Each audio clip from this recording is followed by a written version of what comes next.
Okay. Okay, welcome everyone. Thanks for coming. My name is Janet Forrest. I'm one of the adult program coordinators here at in the cloud of the Nantucket Atheneum and our virtual programs. Amy Janess is on the call as well, giving backup. And I'm excited to introduce Spike Carlsen. He's an author, among a number of things. Let's see, I lost my notes. Hold on one moment. Here we go. Spike is an editor, author, carpenter, woodworker, and speaker who's been immersed in the world of wood and woodworking for 40 years. He's the author of 6 books, including the award-winning A Splintered History of Wood, Belt sander races, blind woodworkers, and baseball bats, as well as his most recent book, which just came out 2 days ago, A Walk Around the Block, Stoplight Secrets, Mischievous Squirrels, Manhole Mysteries, and other stuff you see every day and know nothing about. So welcome, Spike. Thank you. So Pleasure nice being here. So tell us a little bit about yourself and the book that just came out. I've just always been a curious sort of kid or person. You know, when I was a kid, I was the one who took the vacuum cleaner apart to see how it worked and didn't get it put back together again. And I did write a book called A Splintered History of Wood, which examined lots of little different facets of wood. I love to get my hands dirty when I do a book. In A Splintered History of Wood, I participated in a belt sander race, which, you know, is featured in the title. And for this book, I kind of did the same thing. We cover 26 different topics, ranging from electricity to squirrels. The glue that kind of holds the whole thing together is A Walk Around the Block. It's a very large block. It extends from San Francisco through Minneapolis, through Alabama and New York and over to Paris. So I visited a lot of different neighborhoods and blocks, and literally hundreds and hundreds of consultants and experts to get this book written. We read about, climbing Mount Everest and going down the Amazon and how the pyramids were built, and we know very little about the world right outside our front door. So I began investigating that, and it's a fascinating world. Yeah. Yeah, it's interesting because my dad likes to get his hands dirty, and even as a kid, he was building huts and buggies, and they'd go down the hill and hopefully not injure themselves too much. And I don't know, tell me a little bit about the curiosity that you have. How did you get so curious? My parents just kind of kept me on a pretty long leash, and like I say, I love to take things apart. And I actually spent 2 years as a teacher, elementary school teacher. Then I spent 15 years as a carpenter and in the world of construction. And then I spent another 15 years as an editor with Family Handyman magazine, which is the world's largest do-it-yourself magazine.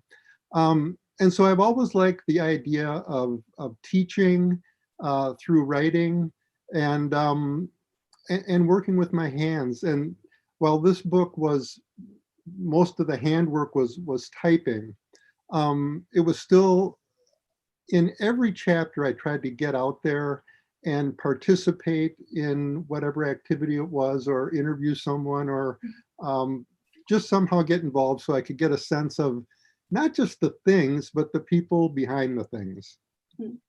Yeah.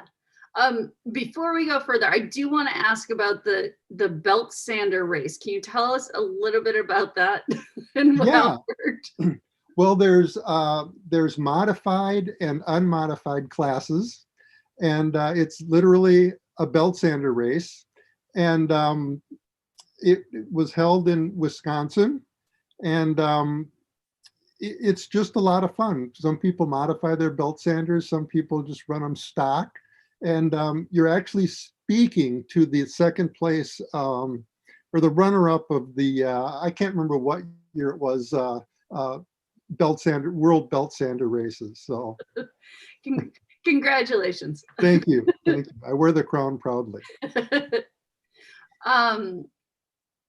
Something I thought about when I was reading the description for the newest book that just came out, A Walk Around the Block, is what I saw in the different people you talk to is they're all essential workers. And that's a term that I would say a year ago had never really crossed my mind. I never thought much about it, but now it's at the forefront of everyone's mind.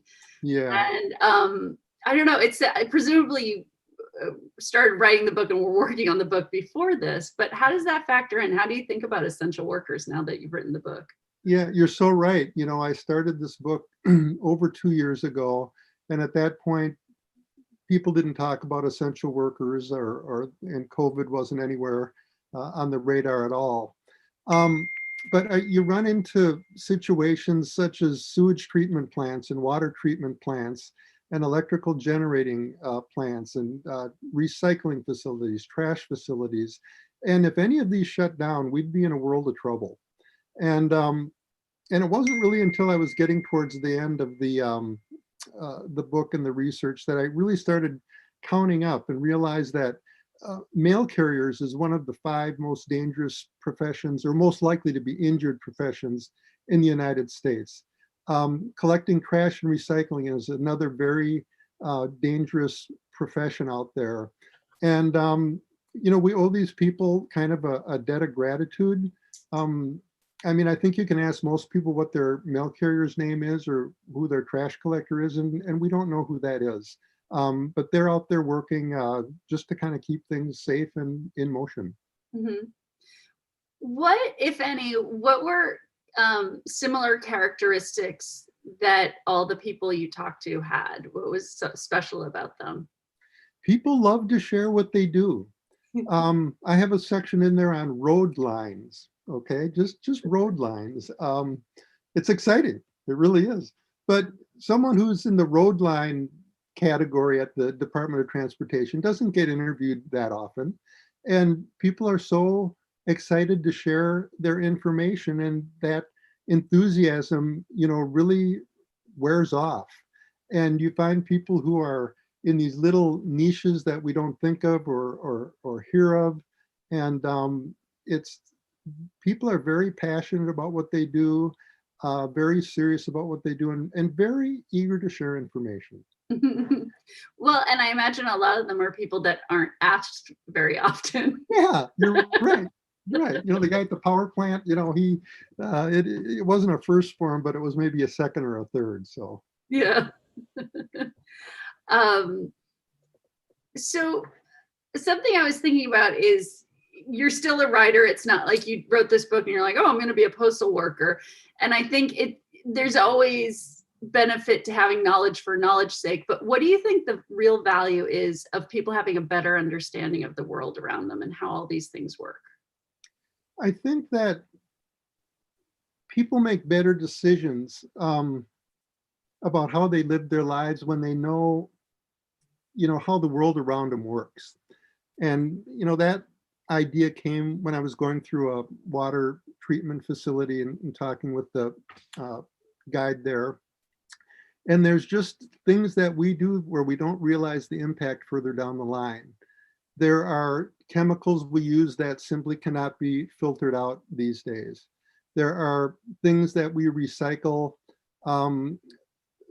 where we could be doing a much better job. Every time you kind of hold up a string of holiday lights and go, well, there's glass and there's metal here, this must be recyclable.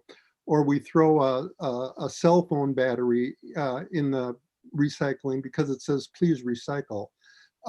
These are dangerous things. The recycling plant I went through, one of their transfer stations burned down because one single cell phone battery had been crushed and started it on fire.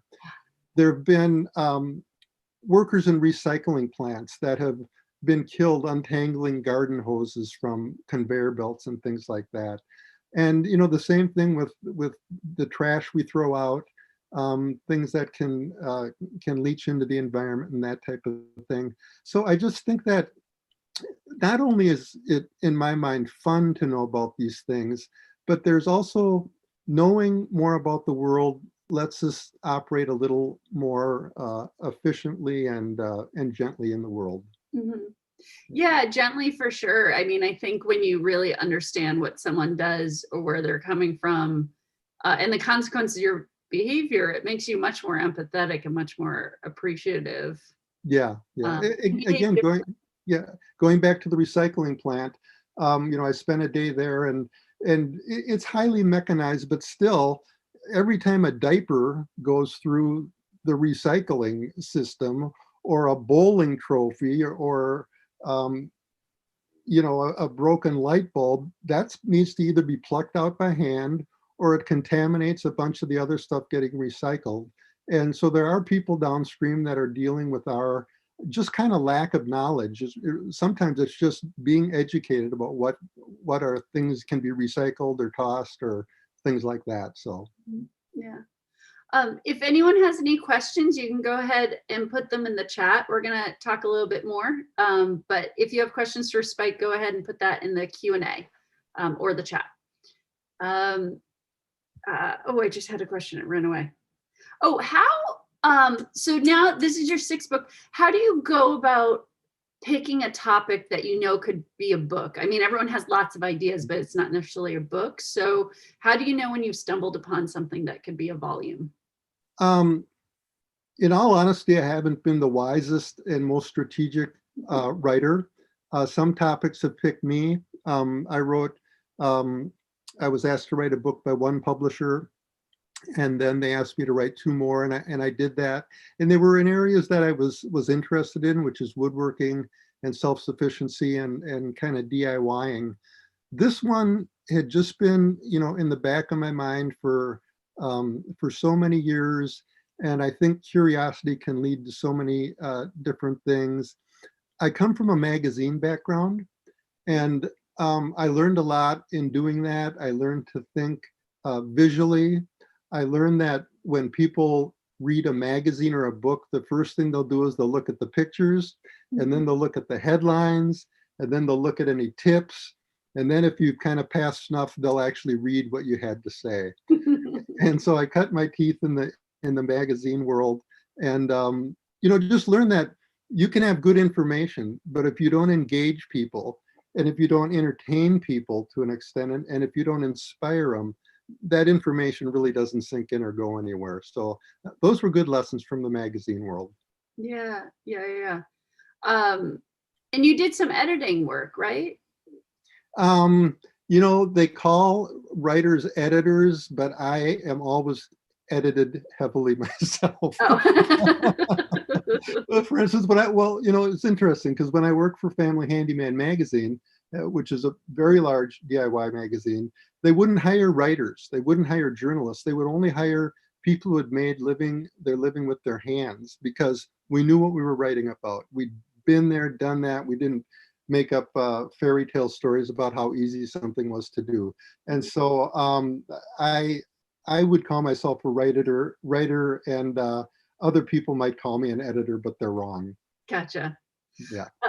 When I looked through what your books were in woodworking and all that, I aspire to be handy, and I'm just not. I'm creative, and I can rig things up, but I like the idea of building a chair just seems impossible to me.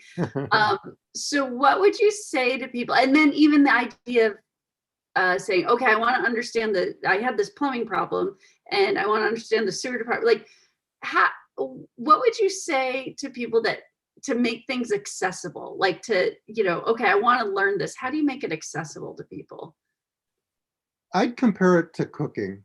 And when you cook, you don't start out with large gourmet meal. You start out with some simple ingredients, and you acquire some simple tools and some simple skills, and you gain some confidence, and you kind of go up to the next level. And I think that's kind of the same way with DIY, doing it yourself, and carpentry.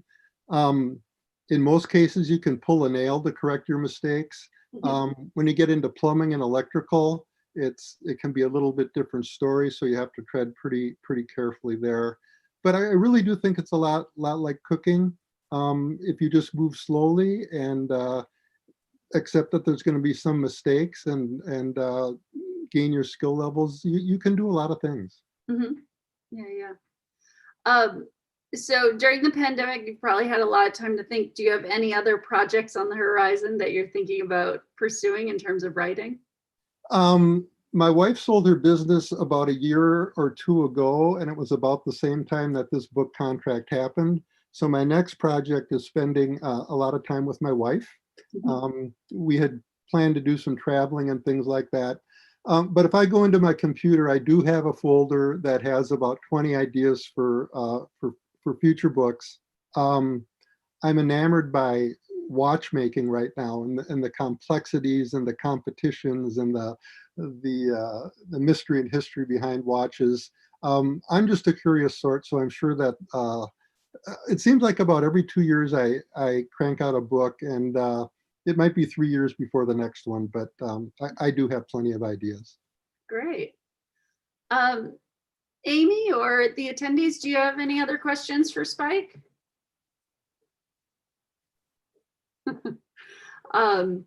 Well, you've had a long day, so I'll give it another minute, see if people have questions, but then I'll let you be on your way. And so once again, so people have it, I'll put it in the chat. It is A Walk Around the Block. Let's see, by Spike Carlsen. And how are you holding up in the pandemic? I didn't ask that yet. We're doing well. We have 9 granddaughters, and so that keeps us busy. And so we've kind of created our own little pod. As I was finishing up this book, I had a chance to slide in a few things about the pandemic, just about how alleys have taken on a new meaning, where they've become restaurants, and how front porches have become kind of social gathering spaces that are safe. And so I was just able to sneak in a few things, but I was glad I was able to do that. Yeah. We have gotten a couple questions. So was there a place you wanted to visit to research for A Walk Around the Block but didn't get to see? Yeah, I had wanted to really do a deep dive into Central Park. And of course, anyone can go into Central Park, but I had really wanted to talk with one of the historians there to kind of get the deep history on that.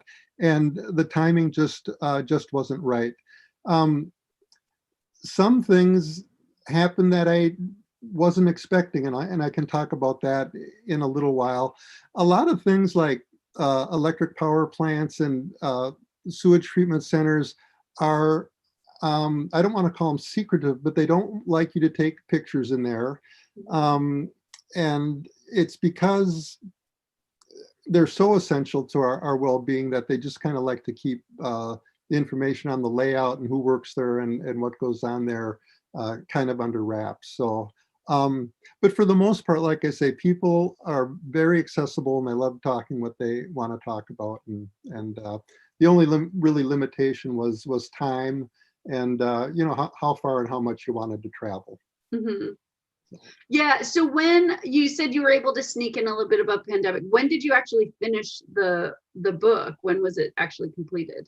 Yeah, it was probably around 4 months ago, where it was like, okay, you're done. You cannot make any other changes, and it's a fairly long process to get a book published, and so it was right around in that time zone. Yeah, because I think about that is like, there's so many, the world has just been turned on its head.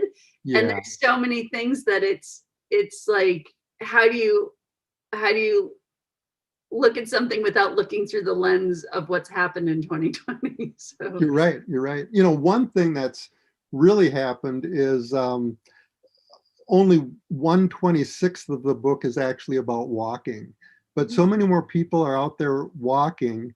And there was just this study I read just a couple weeks ago, and they found this was done with older folks over 50, and they asked them to walk an extra 15 minutes a day. And they asked them to walk with a sense of awareness of their surroundings. And they found that the group that did that had a better sense of well-being, enjoyed their walks more, were happier. And so I think this book inadvertently came out at an interesting time. It points out hundreds of things in your environment and in A Walk Around the Block that that most people don't know and are pretty interesting. And like I say, they may change the way you do some things in your day-to-day life. Yeah. Okay, I have a couple more questions. Yeah. Could you describe the contents of your new book a bit more, structure, content, and the sources of it? There's this book could have easily been 2 or 3 times as long as it was. Publishers at some point say they run the math and they say a 320-page book can sell for $24.95, and that's the zone we're shooting for. And so we kind of had some length limits. When I went over that, rather than pruning down each chapter, we just cut 4 or 5 chapters, because inevitably when you start pruning down individual chapters, you take out the personal stuff, the fun stuff, and that type of thing. So painfully, I had to cut a chapter on little free libraries. And I did cut one on streetlights, and one on security cameras, and one on just how we heat our homes. And so it's really not a question of finding enough stuff to write about. It's really narrowing the field. And along with my editor and helps with some other writer friends, you just kind of pick the things that you think most people would be aware of or interested in. And you just kind of keep whittling down from there, and then you try to find some kind of glue that would hold 4 or 5 of those chapters together, so there's some coherency to the book. And when I would do a section, you'd hit one chapter hard. If I was working on graffiti, I would really hit that section hard. But then for the next year, your radar is up for stories and stories about graffiti and graffiti artists and things. And so other things slowly trickle in. And that's kind of how the book became a book. Mm-hmm. Yeah. If people were gonna kind of walk away tonight and be like, I want to notice stuff when I'm walking around the block, what are things people can look for that they may not see? I get very specific on things, and I'll point out that a fire hydrant, the nuts and valves on it are 5-sided. Well, why is that? Of course, it's to tamper-proof them. The most common street name in the United States isn't Main Street or First Street, it's Second Street. There's every utility pole out there has a birthmark, which will reveal how long the pole is and when it was made and whether or not it was buried the right depth. And then a lot of it just has to do with history. Concrete is fascinating in so many ways. We make about 10 billion tons of it a year, and that's 3,000 pounds for every man, woman, and child on the planet. And the history is interesting because it was the Romans that developed the formula for concrete around 200 or 300 AD. And they built some of the most fantastic structures on Earth, the Pantheon, which is still standing, and the Pont du Gard, and some other things like that. And then, doggone it, someone lost the recipe for 900 years. And it was found in 1400 in a Swiss monastery in a book called On Architecture. And so it wasn't as simple as that, and it didn't kind of shut down construction quite to that degree. But I just think that when you start looking at the history of things, and really the people, the story of things is really the story of people. And so that's what I tried to emphasize and bring to life in the book. Mm-hmm. We have a follow-up question on the sand race, the electric sander race. So how does it work? And I'm not even sure I know what a electric sander is. Yes. Can you explain a little bit the logistics of the electric sander race? Yes, it's on a track. It's like a drag sander, a drag race where you go 2 sanders at a time. And the sanders you're talking about, they're like the handheld, like pusher, like you're redoing your floor sander. Yeah, and they go like this. Got it. Okay. They're like a tank, like a tank, and it's just like a real drag race. There's a Christmas tree lights that tell you when to hit your on switch. and you go and, every once in a while someone will run into the wall or run off the track but there's some real enthusiasts, some people who ran in the modified class who put $1,000, $2,000 into their belt sander. So if we had a minute, I could go find mine. Mine was called the Troll Dozer, and it was decorated with a little pink troll. Oh, well, maybe you could email us a picture. We can put it on our Facebook page. I'll do that. Absolutely. Yeah. Well, and it almost sounds like, would you consider ever writing a part 2 to the book, given the chapters you had to leave behind? Yeah, I mean, there's so much good stuff out there that probably half the book is already written. Another idea that really fascinates me would just be kind of called a stroll around the house and take a look at some things as mundane as drywall and granite countertops and where wood comes from and things like that. So you kind of want to see how book A does before you do book B, but maybe, yeah. Yeah. Anything else to add that I haven't asked? Well, I mean, I can talk a little bit about some of my experiences, but I don't know what your time level is, or no, please talk. We have another half hour if you like. Okay. Well, when you have an idea for a nonfiction book, your agent and the people they send it to, they want to see a few things, and they want to see the introduction to the book. You don't have to write the whole book, but they want to see the introduction to the book. They want to see a table of contents so they can kind of see what the scope of the book is. And they want to see 3 sample chapters. And so before you have a contract or anyone says yes, you have to put a fair amount of work into a proposal. And so when I was working with my agent, we decided we would do squirrels and graffiti and sewers. And I was in Paris with my wife and granddaughter, and I thought it was a good time to work on the section on graffiti. And so I did that. And so let me just read a little excerpt from the book, and then I can explain something afterwards. And so this is about graffiti. I've made arrangements to meet with graffiti artist Urban at a small corner cafe in the Belleville area at the outer rind of Paris.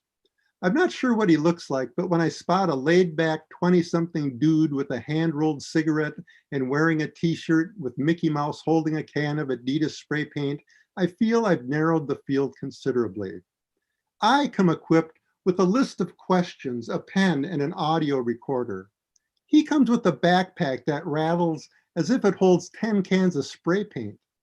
Let's paint, he grins, nodding his head towards the alley behind the cafe. We'll talk while we paint. It's broad daylight. My French is très petit. The fine for being caught is 3,000 euros, and my finest spray paint work to date consists of a small black wrought iron table. Yet, as we walk past the graffiti-covered walls of the alley, I ask him whether he's sure this is okay. He smiles, opens his backpack containing 10 cans of spray paint, and says, the first rule of graffiti is to work big. Small is no good. Big, here, shake this can. And so there was an encounter where I went to just do an interview.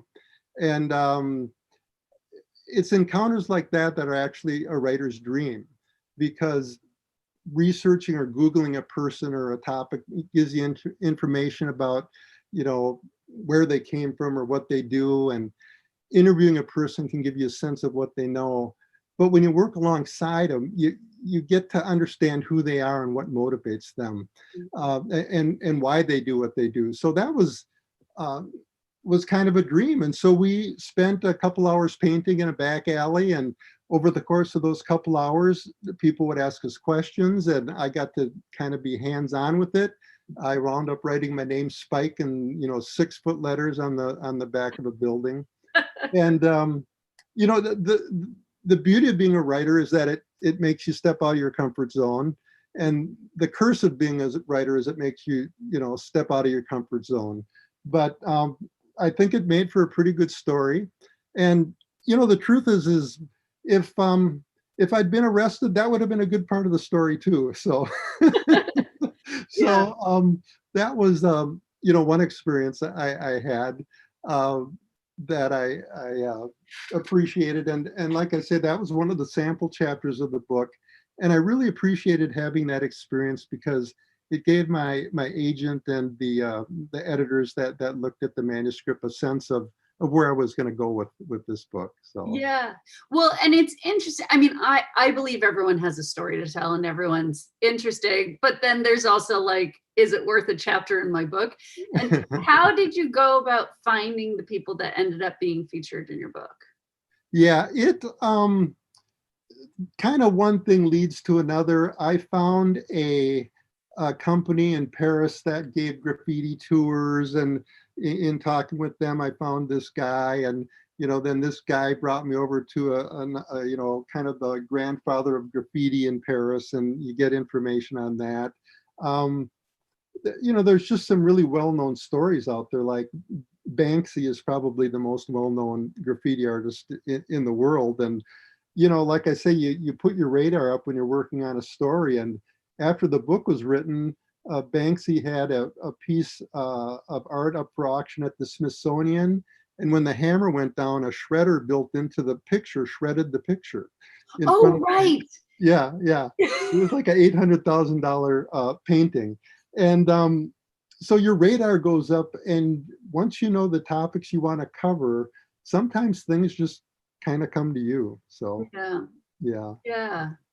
So Yeah, it's fascinating. Well, and something I love about talking to people and meeting new people is just when they say something and I don't expect, I'm like, what? What? So was there ever a time where you're interviewing someone, they're kind of doing their job, and then they tell you something and you kind of cock your head sideways? Did you have any of those experiences? yeah, I mean, I said I wasn't much of an editor, but but sometimes you do have to edit, things out. Lots of times you'll find, you love to interview eccentrics and nerds, and I am at least a nerd because they're so passionate about what they do. But it's kind of the whole package. So you might find someone who's passionate about pigeon racing and has some ideas about the world that you don't necessarily agree with or seem that are in the realm of reality and that type of thing. But like I say, for the most part, people love to share their stories, and you do have to edit along the way what's apropos to the story and what's not. Um, that's kind of part of the process. Mm-hmm. Yeah. Yeah, and I heard you say as you were talking to different people, it sounds like they feel a great sense of purpose in what they do. They're not working in the job because it was maybe that's how they got the job, but they're there for a reason. Yeah. Yeah. I after I did the section on electricity and ran my copy past the guy who ran the power plant there, he just thanked me for bringing kind of logic to what they do, to simplifying it, because so many people really don't have any ideas how our electricity gets there. And I appreciate it when someone in his position, goes through the whole explanation, and you go through the process of, translating English into English. But then at the end he says, it's just like in fifth grade when you took that tea kettle and generated steam and it turned that pinwheel around. That's kind of what we're doing here. And so you really appreciate it when someone, a consultant, can, for you, put it into the right words.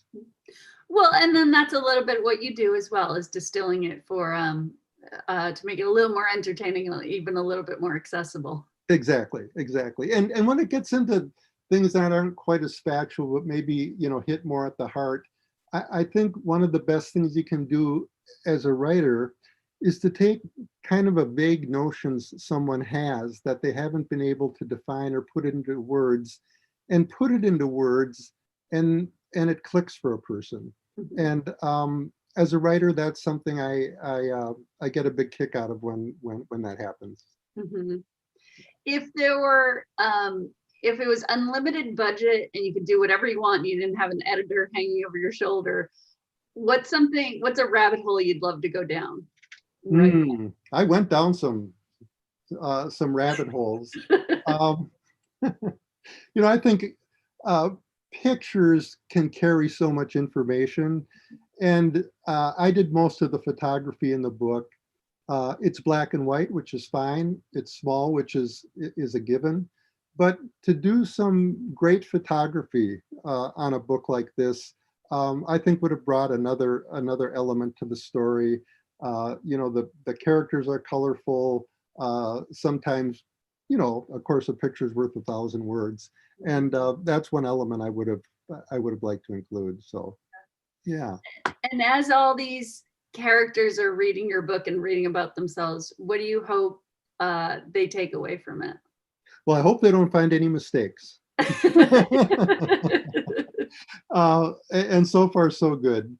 I just think, people like telling their stories. And like I said before, you can have good information, but if you don't make it engaging and kind of inspirational, it doesn't do any good. So I think maybe some of the consultants and people will take this story and use it to explain to other people what they do on a more simple basis. Mhm.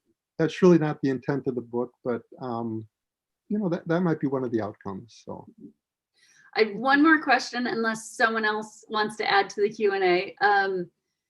Given the life you've had and being curious and writing different books and meeting different people, how do you think, what's different about the way you move through the world as opposed to maybe other people that are a little less curious?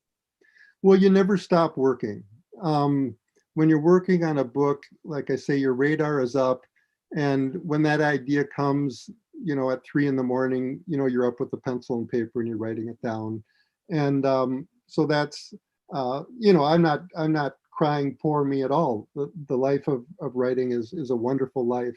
But that is one thing, is you're constantly on duty, things running through your head. I always carry a notebook because I'm jotting things down. But I just think having that radar up makes life richer. And whether I was writing a book on a section on catapults in the other book, or the section on pigeons in this book, just keeping that radar up makes life a little more interesting. Actually, I have another question. Given the medium we're working on through Zoom, and I'm a big podcast fan, I watch a little bit of TV, not a ton. There's so many mediums out there. And why is writing the vehicle that you chose for your work? Yeah. The book is it's out in audio book, and it's ebook, and it's hard copy. Writing is just something I've always been drawn to. I did a lot of creative writing in high school. When I was a carpenter, I didn't do too much writing, but I'm surely not a visual artist. And so I guess the best way I have of expressing myself is through through what I write. Yeah. Okay. Anything else to add that I haven't asked that before we wrap up? I can read just one more section if you want. I would love that. Do it. Okay. We talked about the power plant a little bit, and how you have different encounters. And I had taken part of the tour through the plant with a guy named Brian Bem, and everything was huge. Everything in the plant is huge. And so I write, Bem and I move inside, and as we wend our way down 11 sets of stairs past hoppers, gauges, and pipes, I'm again struck by the massiveness of it all. Nothing is small. Bolts are the size of beer bottles, wrenches the size of crutches. There are 10,000 horsepower pumps and water intake pipes so large one could drive a Chevy Suburban through one without dinging the mirrors. Even the workers seem big. When I ask Bem how many people work there, he quips, almost all of them.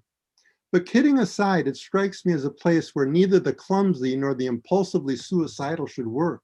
The end-of-life options are limitless. There are 200-foot rooftops to topple from, steaming turbines to scald you, front-end loaders to crush you, cyclonic furnaces to incinerate you, electrical charges to vaporize you, mountains of coal to bury you, and enough noise. So if you were to choose any of the aforementioned options, no one would hear you scream. But there are safeguards everywhere. 60 days ago, one worker got a sliver in his hand while pulling on his work boots, Bem explains. Before that, it had been years since the last accident. Given the perceived hazards, the worker comp rates are no more than those of a high school janitor.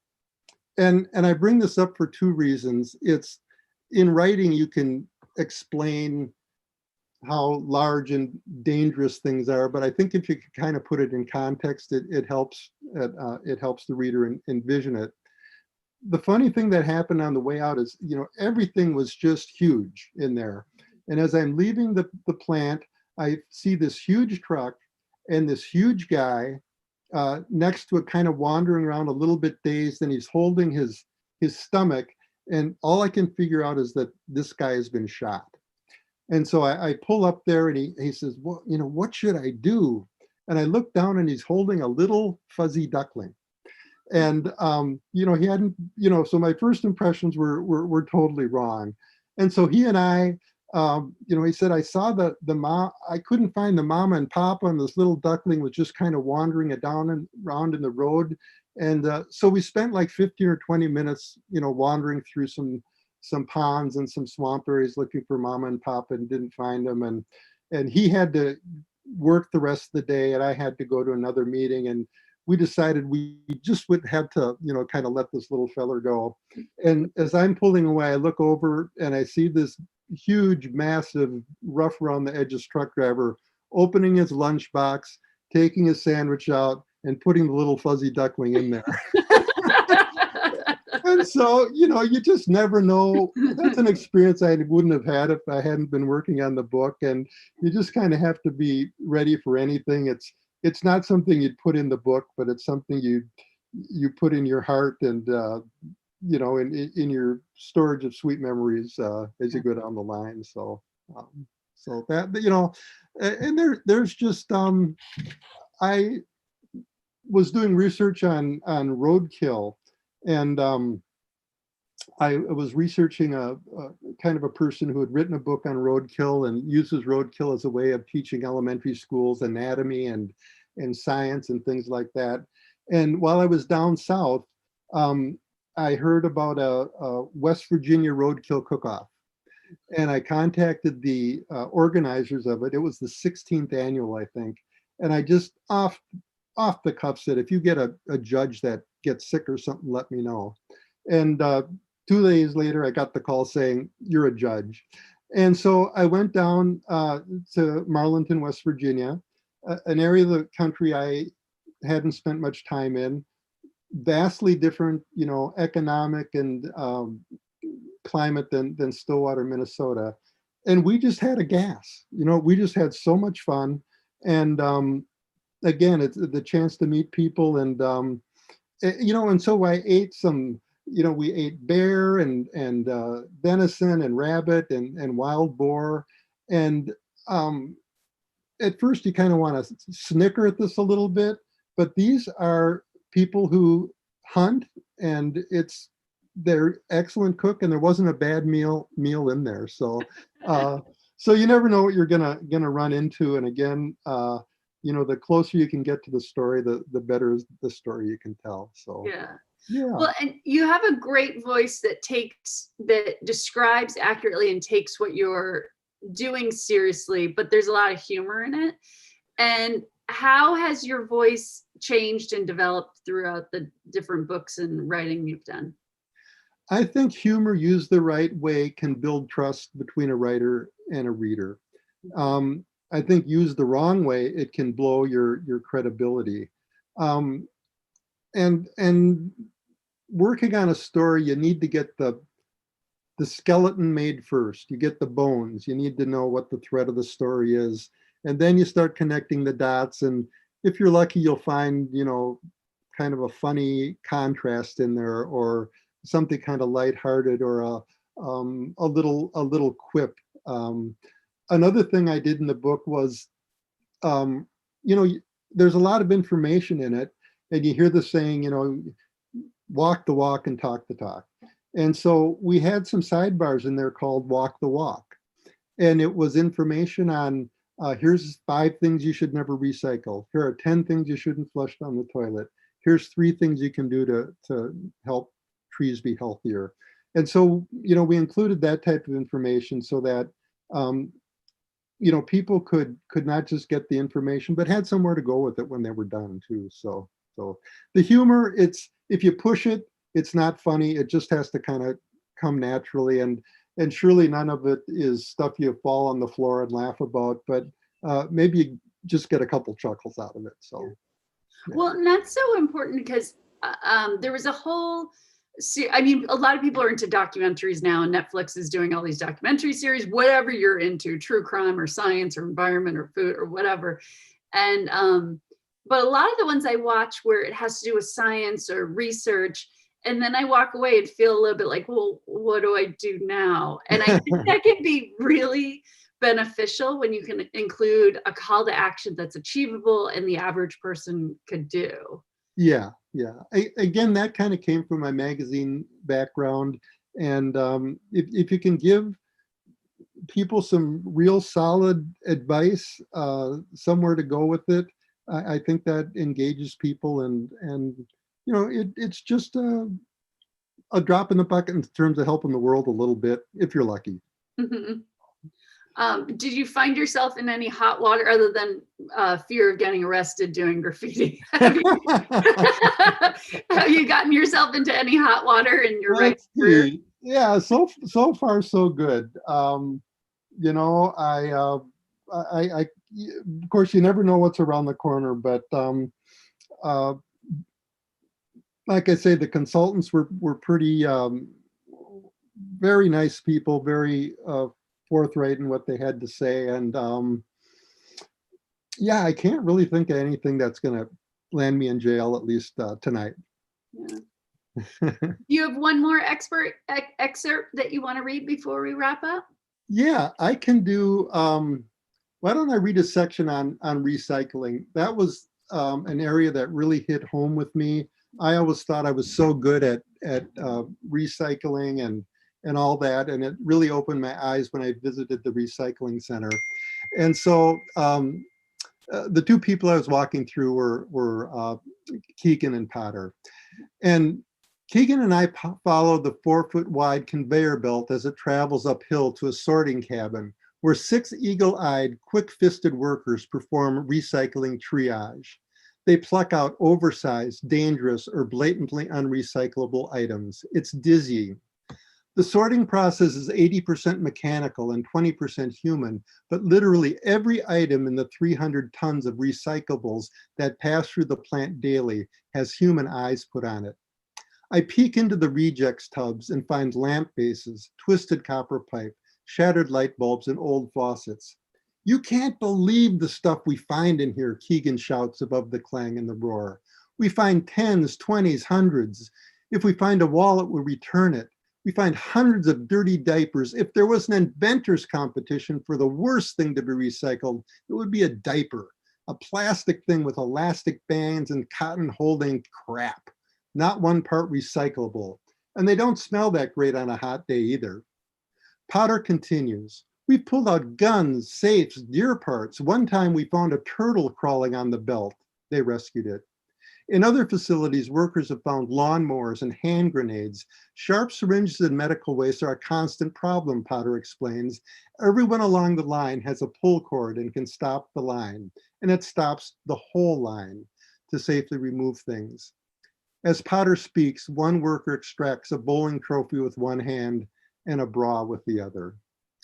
And again, that's kind of an example of being there. You really get a sense of that what we do has impact further down the line, and that there's things we can do to, help life easier for ourselves and for others too. So that was one of my really most eye-opening moments. The way I'd originally written it was that I gave myself an A+ before I walked into the plant, and I was down to a D- by the time I'd walked out.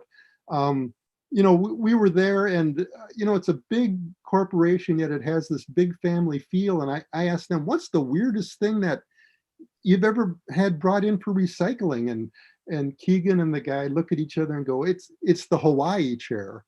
And they bring me into the back room, and it's this kind of office chair plugged into the wall, and you sit in it, and it rotates, and it's, Ellen DeGeneres made it famous in one of her episodes, and it was kind of one of those old exercise machines from the 60s or 70s or something like that. And so it's just things like that that you realize that people are people and everyone likes to have fun, and that did make it into the book. So yeah.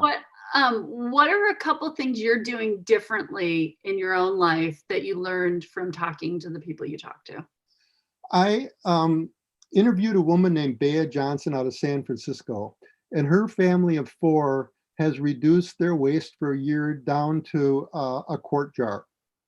And very fascinating, inspiring woman. She's written a book called Zero Waste Home.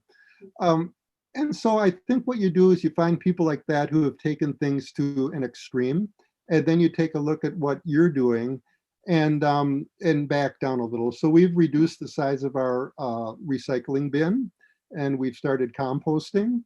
And that would be one example of things we do. I'm a huge tree fan. I love trees and what they do and how they can help the environment.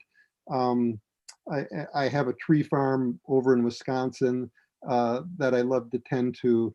And, they prevent erosion, they generate oxygen, they do so many different things. And so it's kind of warmed my heart even more to trees. So those are a couple things that have changed appreciably.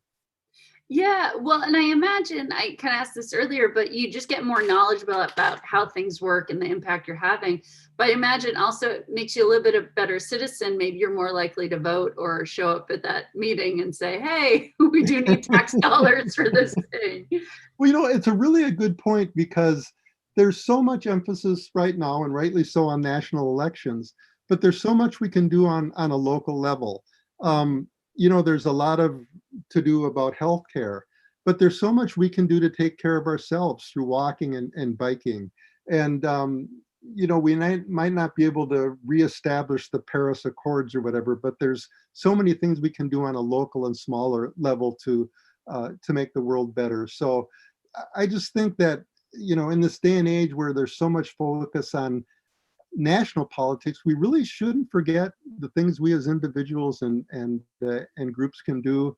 Margaret Mead said something like, don't underestimate what a small group of people can do. It's the only group of people that have ever made a change. I can't remember exactly what it is, but the message is grassroots movements are really where so much starts. So yeah. Any final questions from the attendees? And any final thoughts from you, Spike?